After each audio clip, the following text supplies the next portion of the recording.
राधे राधे दोस्तों। बहुत समय पहले एक गांव में मोहन नाम का किसान रहता था। वह बेहद गरीब था। उसकी छोटी सी जमीन थी, लेकिन मेहनत बहुत करता था। एक दिन खेत जोतते समय उसकी कुदाल किसी कठोर चीज से टकराई। मिट्टी हटाने पर उसे एक पुराना लोहे का संदूक मिला। मोहन खुशी से उछल पड़ा। लगता है मुझे खजाना मिल गया। वह संदूक घर ले आया। पूरे गांव में खबर फैल गई कि मोहन को खजाना मिल गया है। रात को उसने संदूक खोला। अंदर सोना चांदी नहीं था, बल्कि एक पुरानी डायरी और कुछ बीज रखे थे। मोहन बहुत निराश हुआ। इतनी मेहनत के बाद ये बेकार चीजें मिली। उसने डायरी पढ़नी शुरू की। उसमें लिखा था, जो व्यक्ति इन बीजों को धैर्य और मेहनत से उगाएगा, उसे ऐसा खजाना मिलेगा जिसकी कीमत कोई नहीं लगा सकता।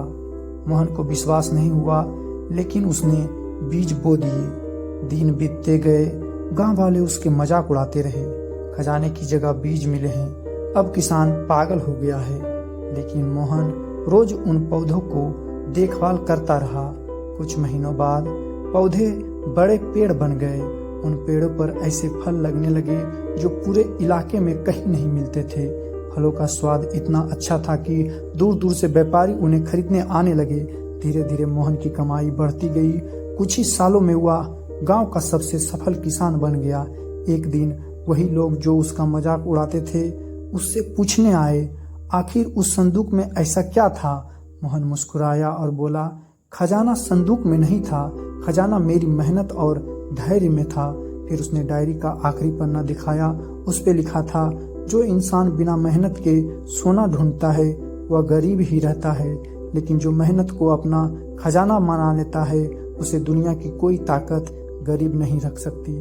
उस दिन पूरे गांव को समझ आया कि असली खजाना सोना नहीं, बल्कि मेहनत, धैर्य और सही सोच है। कहानी की सीख, शॉर्टकट आपको कुछ समय के लिए खुश कर सकता है, लेकिन मेहनत आपको जीवन भर सफल बनाती है। अगर आपको यह कहानी पसंद आई हो, please like, share and subscribe. धन्यवाद।